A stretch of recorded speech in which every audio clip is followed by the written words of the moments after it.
Recording in progress.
Good morning.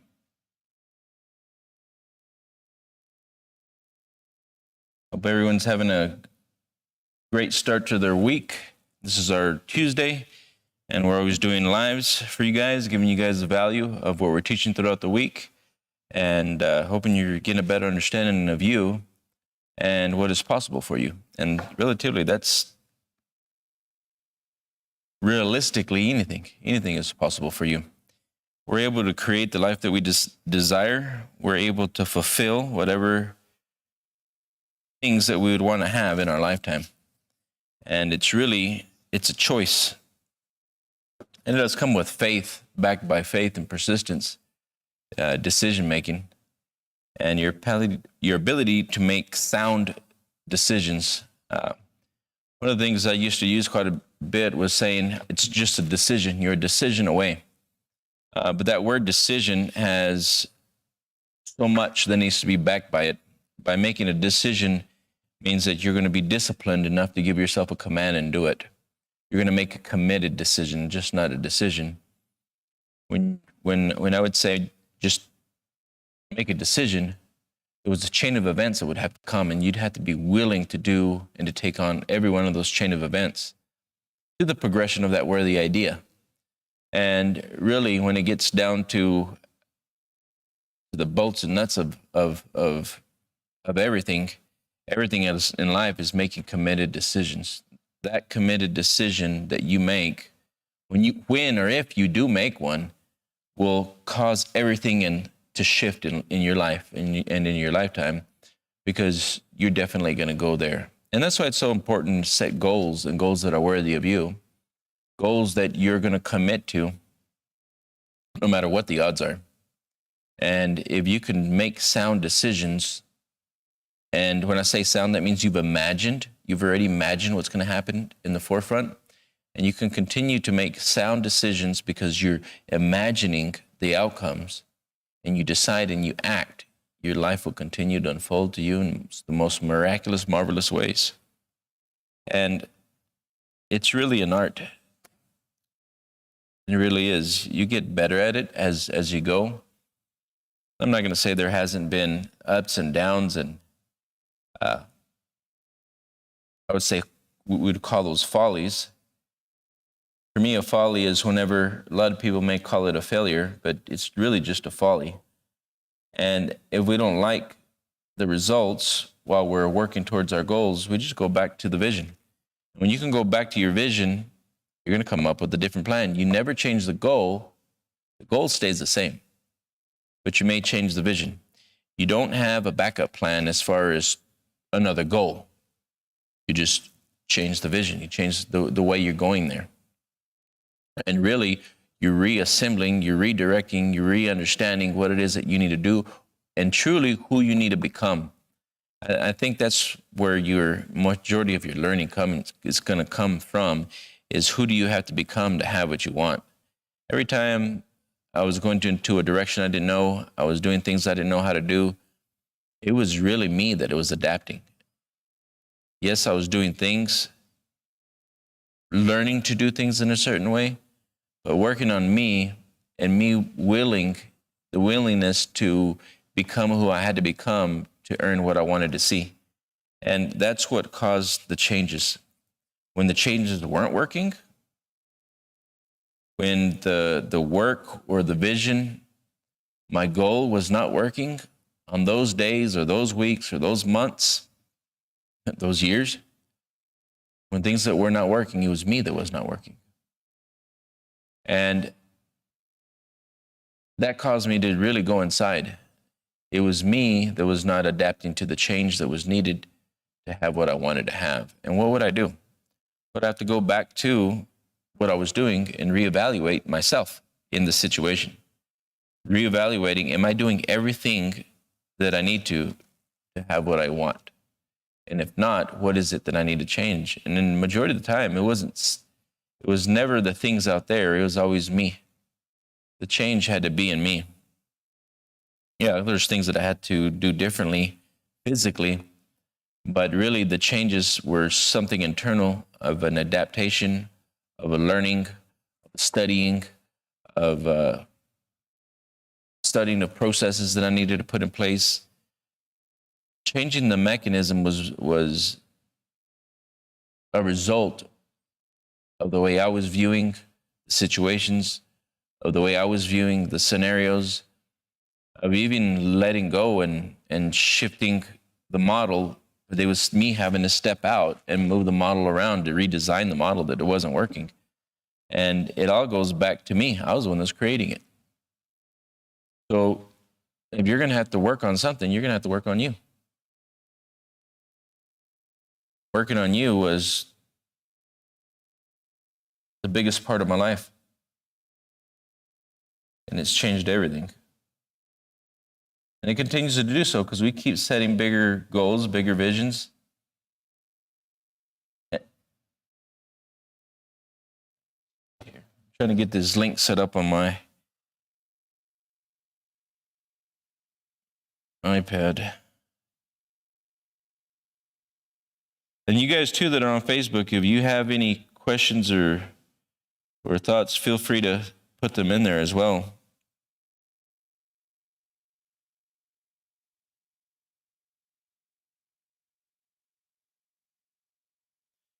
Get this set up here. Again, take a look at our website. Take a look at what we're doing every week. We have our Scaling for Life classes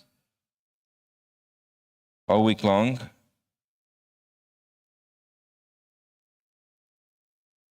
And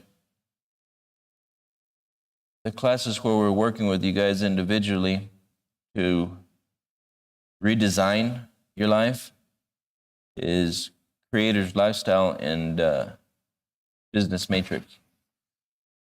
So in both of these classes, we're teaching you how to reprogram. Creator's Lifestyle is more, right now, the way we set it up, it's a beginner's class. And then we have our Business Matrix, and that's where we're teaching you guys thinking and results. And it's really teaching you how to adapt to the changes to become who you have to become to earn what you want to earn in life. And that's what you're doing. Is you're adapting, you're changing. When we discuss being on the right frequency and being on the right path, it's exactly what that means. You've got to feel right.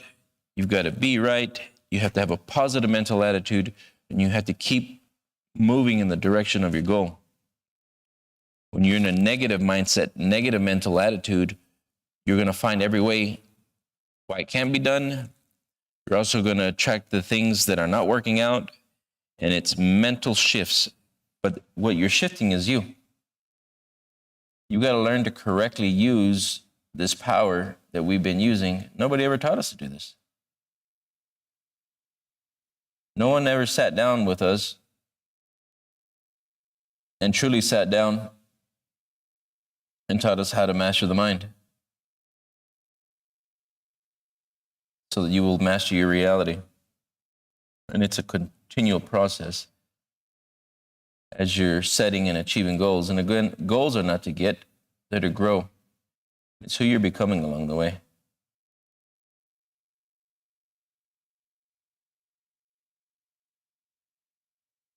Here, Bob, we're going to put a little bit of Bob's video, and he's talking about creator disintegrate. He's talking about being on the right vibration, centering yourself, understanding what centering yourself means, understanding that I am a center of divine operation. Each and every one of us are centers of divine operations. The thing is, we don't understand what true potential power we have, and that greatness is in you. Directing that greatness to definite ends is a key to success. Directing yourself to who you want to become and what you want to achieve. If there's no goal, there's no GPS.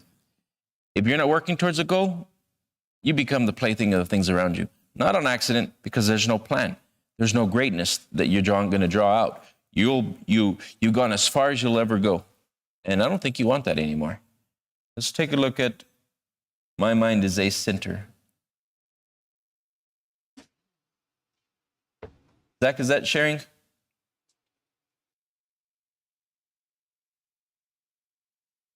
The only prerequisite, do you want it? Not you need it, not could you do it. The only prerequisite is, do you want it?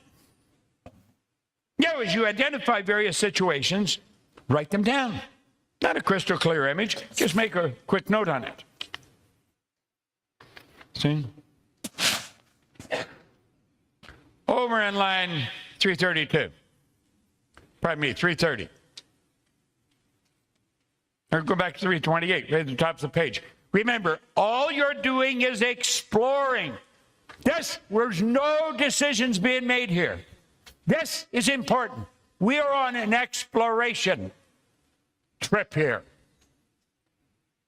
This is important. I'm telling you, these things are important. These are critically important. This is what 9 out of 10 people never do.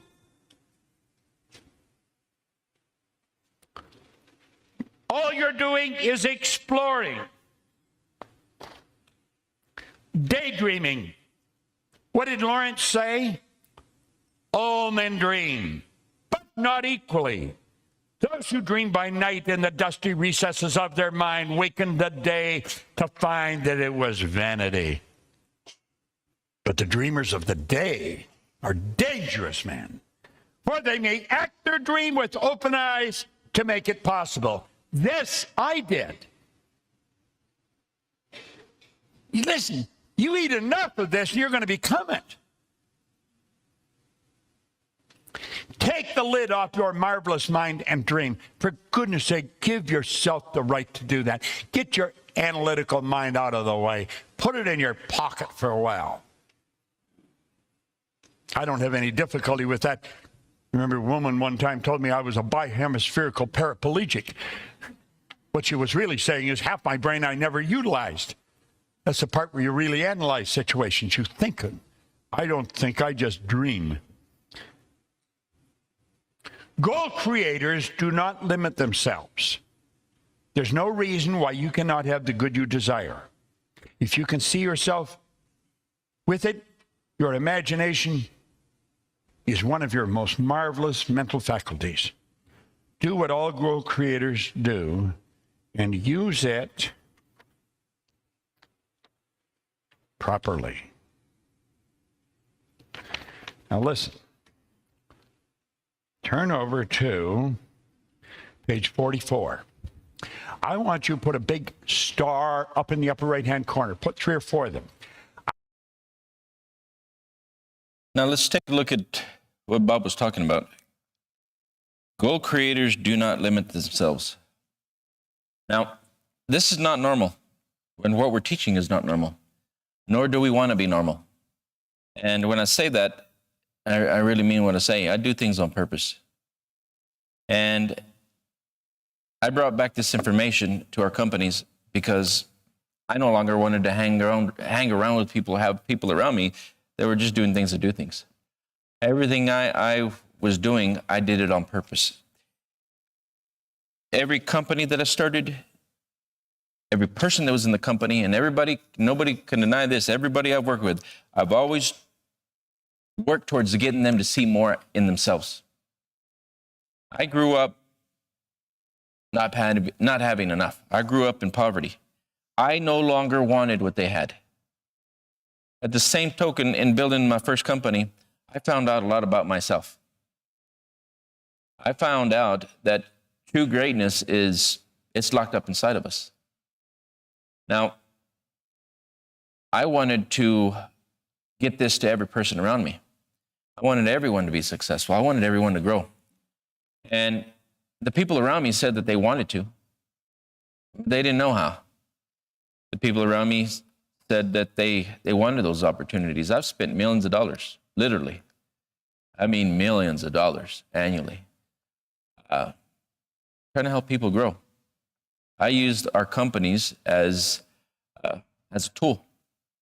I don't believe that companies are here just to earn money or manage people. Business is not the management of people. Business is the development of people. And I want to build companies that are not managing people. I want to build companies that are developing people. So the companies that we have, I brought this information so we can bring it back and we could truly help the individuals. Now, at one time, the individuals in the company did not want this information. They didn't want to learn it, and they didn't want to grow. They were okay with just being mediocre. They were okay with just living the way they're living. But that's not what I wanted to see. I brought this information back so that we could help our people, and I wanted companies that were in the business of developing people. Yes, we trade services. Yes, we give services to people. Yes, we offer products to people.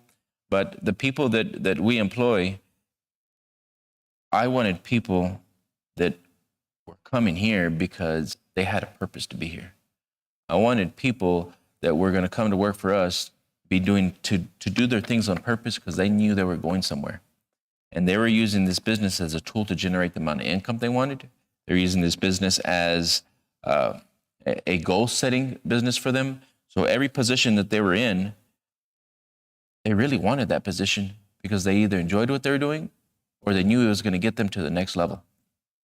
So even anybody that's watching this on Facebook, in the future, our companies that are growing, they're going to grow, and they're going to grow big. Why? Because we're looking for the best. That's all I want to surround myself with. I want people, you're going to school and you're the best. You're in the 1 to 5%. That's who we want. All I want to do is surround myself with men that are going somewhere and know where they're going. So it's about what do you want? And then anybody else that's within our companies, when they're ready and they're willing, we can take them to the next level as well. So I brought this information so that we can help people adapt to the changes that they need to have, if they're truly ready and willing to do the work. If they're not, then we've got a place for you as well. Every job, every business has a place for everyone. And when we really understand the true nature of businesses was not to control people, it was to help people. It was to put food on people's table. It was to give them opportunities when they're ready. You go to school, you go through school, again, you're learning how to adapt. Now we have businesses, a continual growth process to learn how to adapt. To what? Well, to the changes that you have to become. You have to become them if you truly want to go further.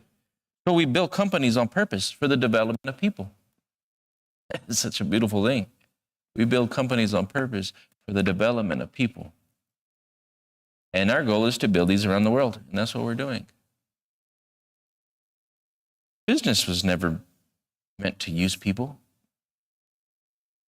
It shouldn't have been. And if you're doing that, you might want to change it. When we understand that business is the development and the forward progression of the community and the societies that we live in, we grow. We all grow.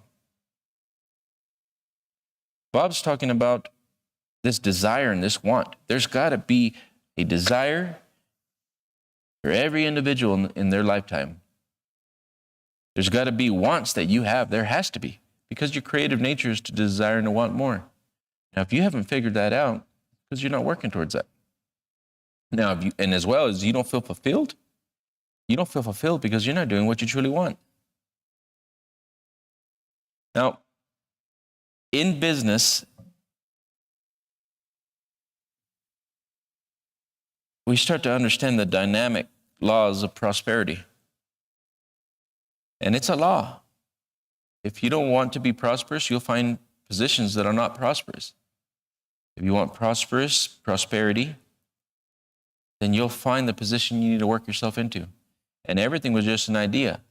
You can position yourself in whatever position you want. You've got to make a decision that that's where you're going. And you're going to go do that on purpose. Now, there's value creators and there's production creators. There's a big difference. And I've been working on our guys to teach them that. So depending on where you're at, what company you're at, you're always a value, a production, building production. That is your value. You trade your time for production, or you trade your time for creation. Now, the people that I work more closely with are the people that are value creation. Those men or women are living in fulfillment. What area of the business are you working in? How do you trade your time for money? Everybody's got to trade. Money is a result of services rendered or products rendered. Money is a result. Are you truly doing what you want to do? Are you a value creator? Or are you a production creator? Are you a center or an outer ring? A center is somebody that's going to create values, create mechanisms, build companies. You're going to build a division of your own. That is a value creator. That individual ends up owning businesses, running businesses, running companies, earning whatever sums of money he desires because he's a value creator. The other side of it, and there's only normally 3% that do that. There's normally only 3 to 5% that are stepping into the value creation side of the business. Even if you understand that. The majority of them, 97, 98%, fall in the realms of value production. There's nothing wrong with either one. But did you consciously decide which one you would be? And did you understand by making those decisions, you were setting up a chain of events in your life? Value production are individuals that are going to trade their time for money.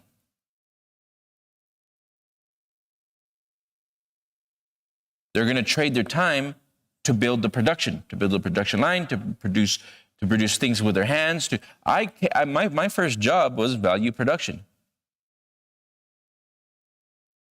because I didn't know any better. I was conditioned to trade my time for money. I was conditioned in a society that if you don't get an education, you don't want to go to school, you'll have to trade your time for money. And at the time, I didn't want to go to school.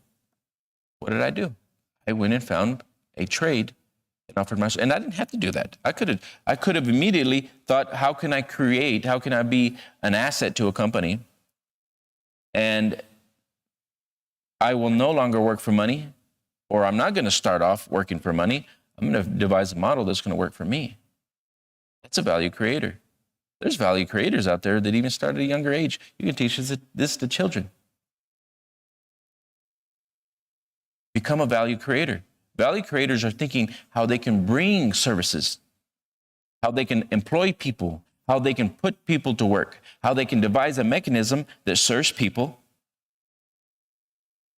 and uses money to serve them, that serves people, and the money's a byproduct. Money's not a bad thing. We've been programmed to think money's a bad thing. We're programmed and conditioned to work for money.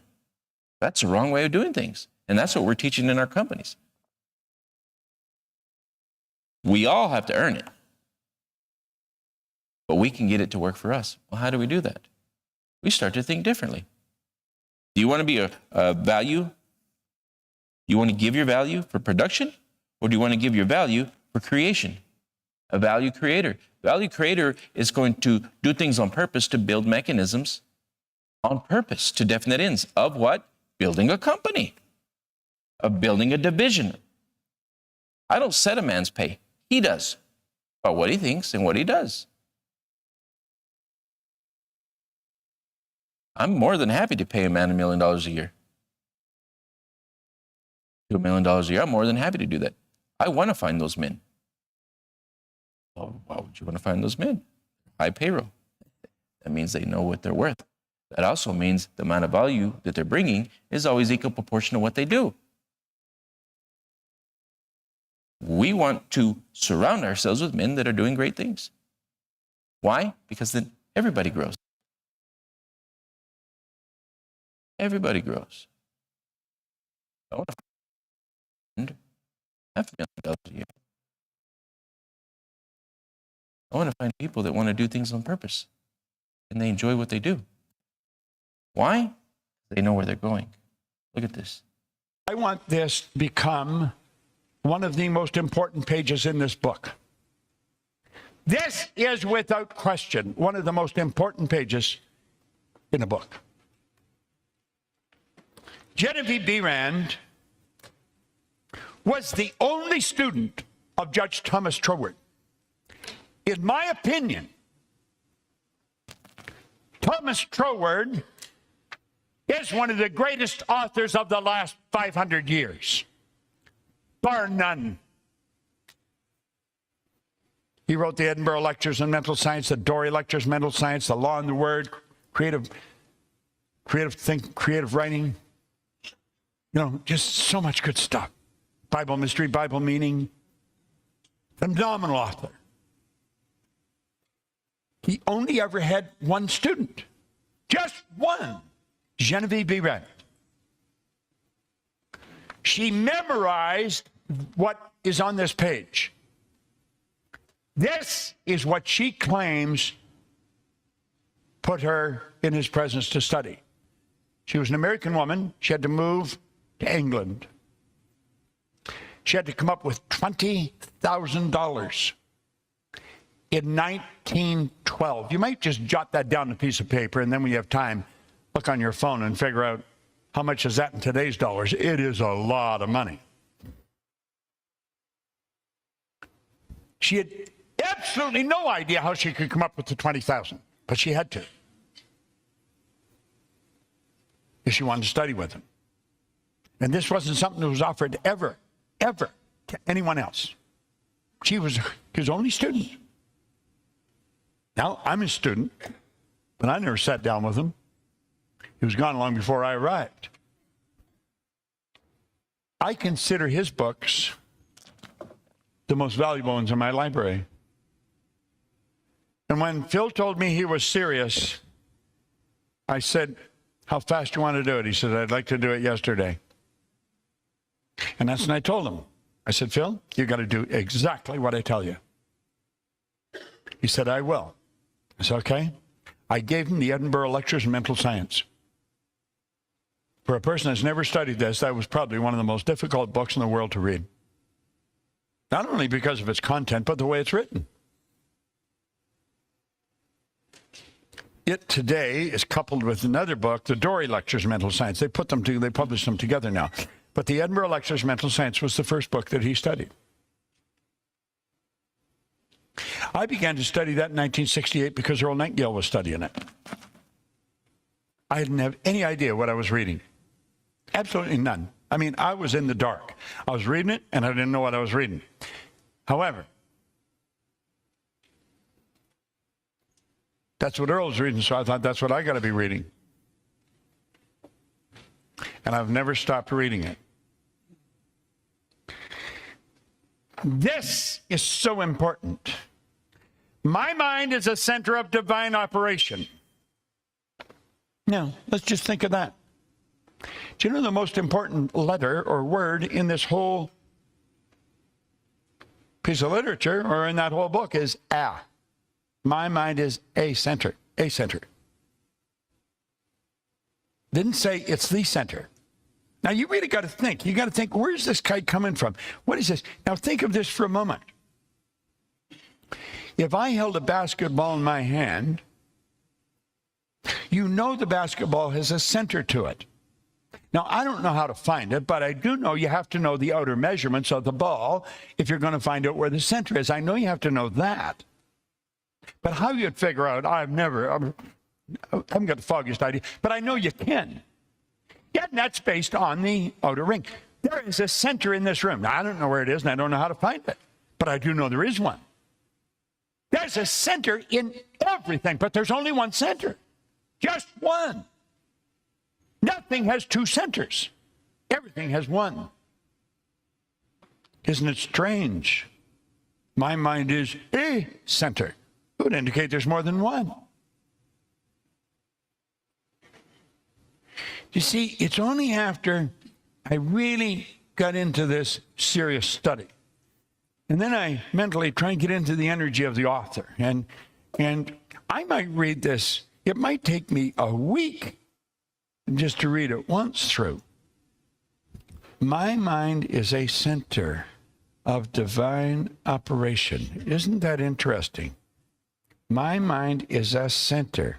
There's more than one. How could there be more than one? There isn't any outer ring. There's no outside measurement. You're dealing with something that's infinite. Therefore, any point is center. Everyone. There's as much on the right as there is on your left. There's as much above as there is below. There's much in front as there is behind. Your mind is a center of divine operation. Wow, me, Bob. My mind is a center of divine operation. Then she says the divine operation is always for expansion and fuller expression. So powerful.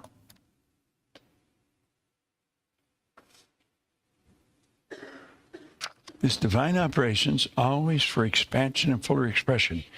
Now, if you're going to get in harmony with this power, if you're not expanding and expressing in a greater way, you're not in harmony with the power.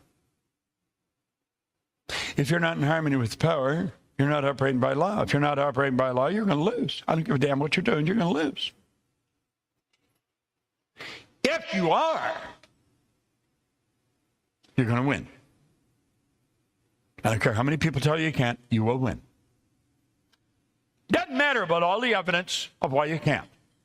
The Wright brothers were certainly surrounded by sufficient evidence that you couldn't fly.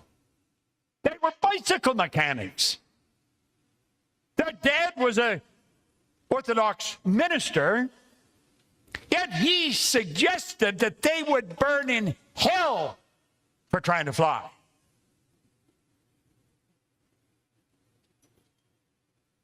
I didn't stop them. They introduced us to a new kingdom.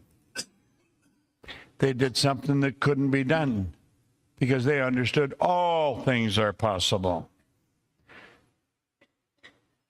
This means the production of something beyond what's gone before. Something entirely new, not included in my past experience, though it's proceeding out of my past experience by an orderly sequence of growth. You know what that means? That means that everything that's happened, everything has been necessary to make you who you are, to prepare you to do what you're going to do. You know all those nasty little things you don't want anybody to know about? They were necessary. You know all the good things? They were all everything. This means the production of something beyond what's gone before. Something entirely new, not included in my past experience, though it's proceeding out of my past experience by an orderly sequence of growth. Order. In another place that he wrote, order is heaven's first law. Yeah, kind of cool. Really, really great stuff. I'm going to go back and rewind it. What are we understanding?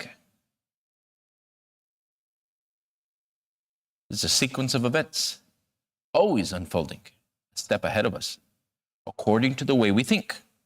Now, my mind is a center of divine operation. The divine operation is always for further expansion and fuller realization of what? Of myself. When I made the mental decision to go beyond what I knew how to do, reality shifted. And every time I've made a decision to go there and there's a place, reality shifted. How did I make my mark and leave it? By making decisions, sound decisions. When I say that, I mean a decision that's clearly defined, that's where I'm going, and that's what I'm doing. This I did. The dreamers of the day are dangerous men, for they will act out their dream. Woo, that's power. You do things on purpose to definite ends, and you act it out. Things start happening because you're doing things on purpose. You've imagined. You've gone into the depths, to the recesses of yourself, and you've imagined. You've imagined to such greatness that you see. You actually see what it is that you have to do. You actually see, and you can rearrange what you see. You can bypass many situations by using your imagination, because I'm going there regardless. And by using your imagination, saying, I'm going there and there's a place, and you keep imagining, what can I do? What do I need to do? How do I do that? What do I need to do? What am I doing? How am I doing it? And by going back and forth from the imagination to yourself, from yourself to the imagination, and back and forth, my God, who are you working with?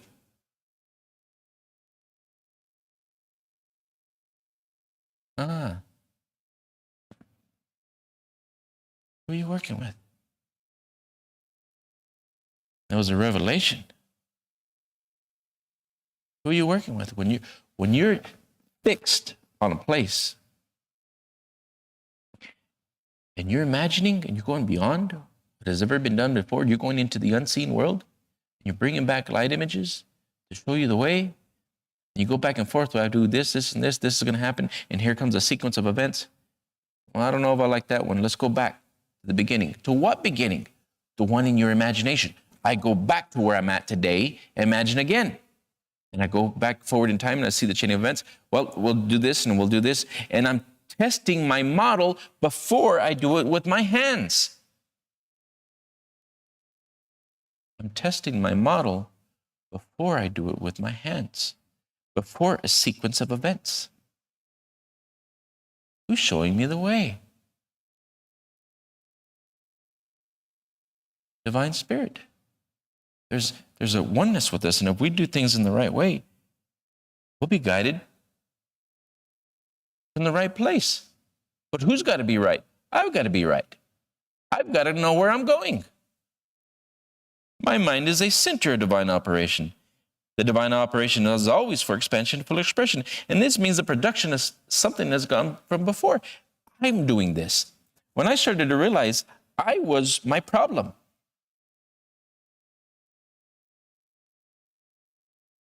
I'll never forget, I was a young man, picked up the hammer. And then later on, I was tired of the hammer. Who said you had to pick up the hammer in the first place? I did that because I wasn't watching my divineness, my oneness with creation. I created that. Wherever you're at today, to whatever you're thinking, start thinking about what you're thinking about. How are you using your uniqueness? How are you using your abilities? How are you using your desires and wants? Are you truly using them? Are you truly using your perfection? Are you doing things on purpose? Or are you just floating along?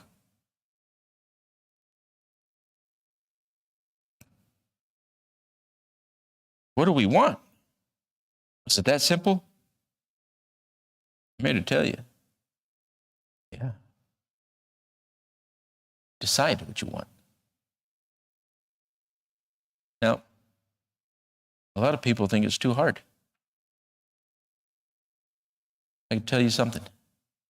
If you were to work at this, working on you to learn this information, learn the truth about you, you work hard for 1 year, you could change the course of history. The other way will be much harder. Imagine doing another 10 years of what you're doing. That's working hard. Can you imagine doing another 20, 30 years of doing what you're doing? That's working hard. Imagine you got 50 years ahead of you, and for 50 years, you're going to go do the same thing, trade your time for the same mindset, trade your time to do the same things over and over again for 50. That's hard work. Imagine coming here for a year, learning how to earn money, learn how to do what you were doing in 1 year and 1 month. That's what I said. Yes, you heard me right. Learning what you were doing in 1 year and 1 month. Can you imagine that? Can you imagine setting goals that I will now earn what I earned in 1 year in a month? That's what we teach. Do we have success rates? Everybody that stayed in the program has been successful at doing it.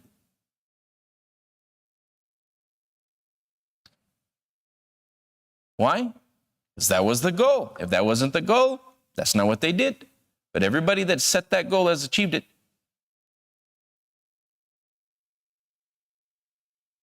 Everybody that's been in this class in a year, they're a different person. Everybody I've worked with directly has done over 3 times their income.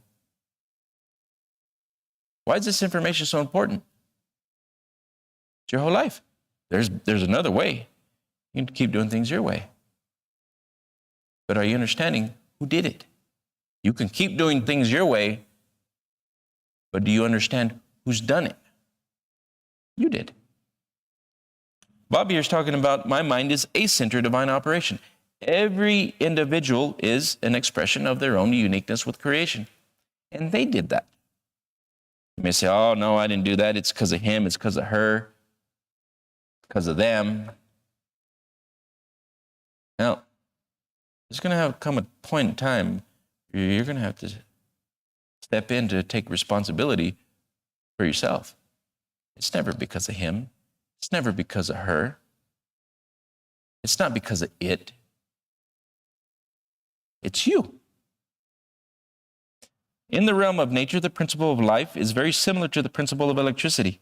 The principle of electricity doesn't argue or reason or withhold. It doesn't ask, what are you going to use it for? It just does. I remember I went to find my first job picking up a sledgehammer or a tire hammer. Why? Because that's what I thought was possible for me. I wanted to have a man's job, that I thought it was a man's job, and I went and found it. Who did that? I was expressing my uniqueness with creation. Furthermore, I developed myself. I said, hell, I don't want to do that anymore. Then how would I express my uniqueness with creation? I had to make sound decisions again. What changed? The only thing that could change was the goal. What are you selecting?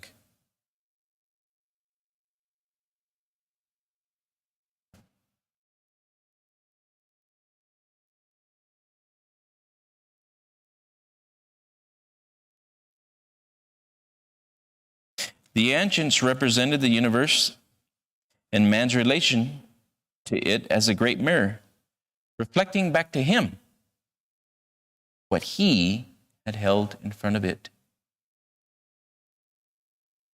The ancients represented the universe. That means our outer world. I'm going to rewind it again. Bob said, my mind is a center of divine operation, and the divine operation is always for further expression. Further expansion and further expression. Always advance of anything that has gone before. And the beautiful part about this, there is no outer ring. There is an outer ring, but there is no outer ring. What am I saying? Well, the way you're thinking, whoop, you get your outer ring, your surroundings. I looked for swinging a hammer. I found the hammer. Outer ring, manifested. Whoop, law of vibration, law of attraction. Law of vibration was the way I was thinking. The attraction is just a result. It's one law. This is where we get things wrong. We think something outside of ourselves is against us. No, one law. I thought it, I became it. Over and over again. I keep thinking of what I want and I become it. By law, I must take form. I think, therefore I create. When we truly start to understand that law, its uniqueness is oneness with me. Its uniqueness is a oneness with me. I want love, release it. I want health, wealth, release it. I want money, release it. You want to be rich? Start feeling rich and look for rich ideas, and you release the ideas. It's one law. The ancients responded to the universe. The ancients represented the universe as man's relation to a great mirror reflecting back to him what he had held in front of it. Before you speak, I hear you. The way we're thinking, it's a reciprocal vibration reaction. You feel it, you receive it. You feel it. If you can feel it, you're earning it, good or bad.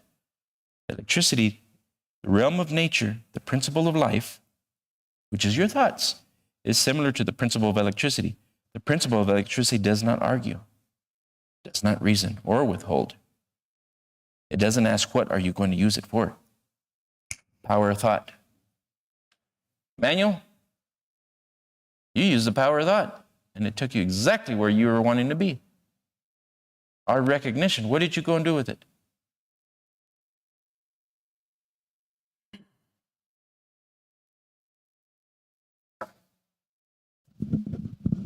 Kimmy?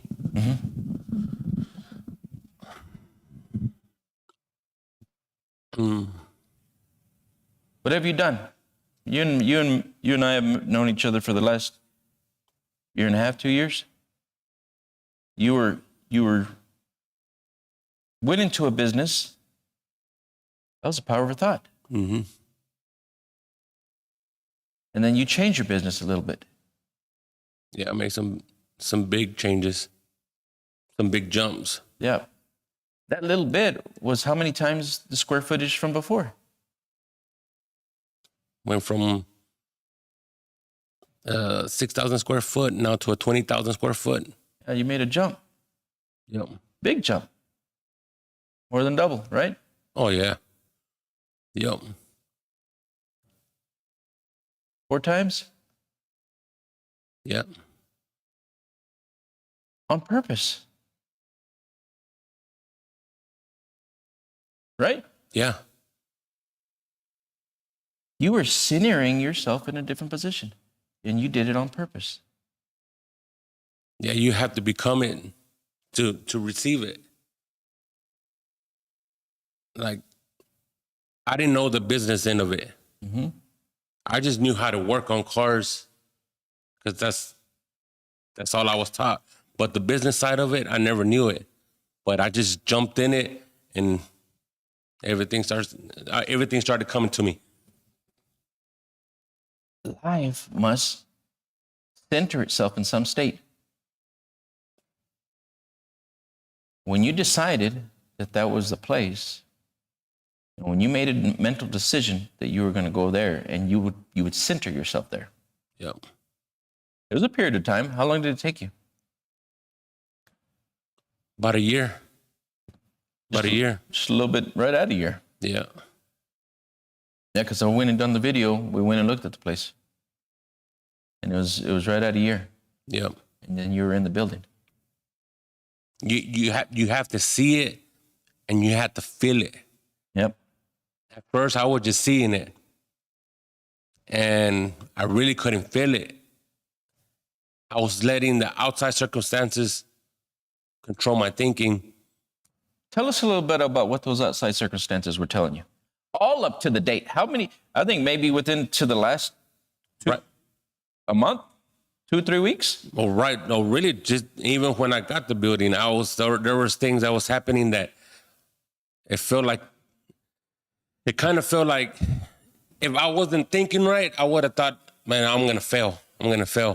But I didn't let it control me. I didn't let it control what? My thinking. There you go. My thinking. So this whole time, what are the people telling you? I mean, am I gonna pull enough work to sustain that size of a building?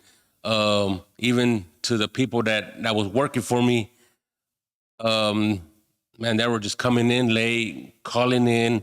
And that was really the main thing that was kind of stopping me from getting what I wanted. Mm-hmm. But once I quit getting emotionally involved in that, everything just shifted. Everything shifted. Yep. You had to control the way you're thinking from the inside out. Yep. And you could just feel it. I remember that night when I knew that building was mine, and everything, just the time just felt slow. Like everything just slowed down, and I just knew it by heart that that was my building. And then let's see, that was May 22nd, and I moved in on July 29th. Life must center itself in some state. Has to, by law. But you made a decision, didn't you? Yep. All men, all women that touch the earth center themselves in some state. Whether we're aware of it or not, it's irrelevant. It's still working for us.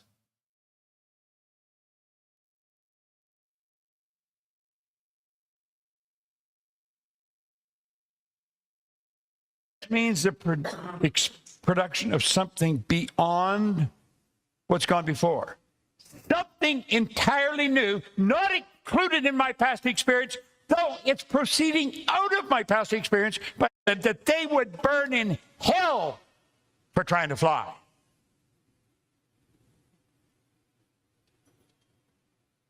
I didn't stop them.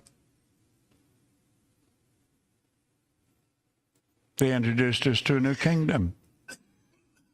They did something that couldn't be done because they understood all things are possible.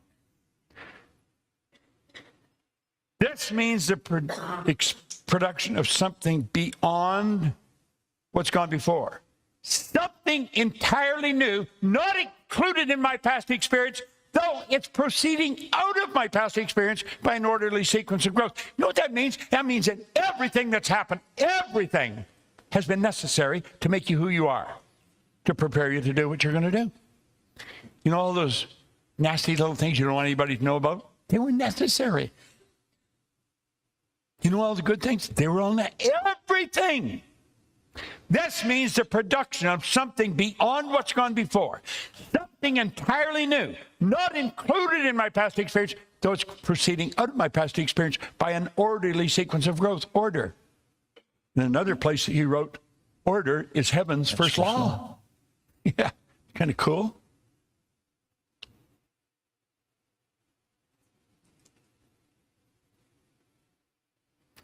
It says, therefore, since the divine cannot change its inherent nature, kind of cool, it must operate the same manner within me. Therefore, since the divine cannot change its inherent nature, it must operate in the same manner with me. What are you thinking about?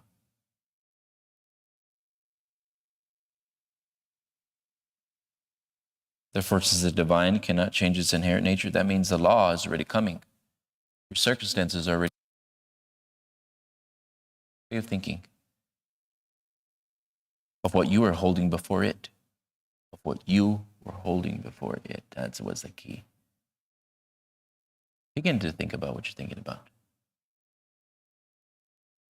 Begin to think about what you're thinking about.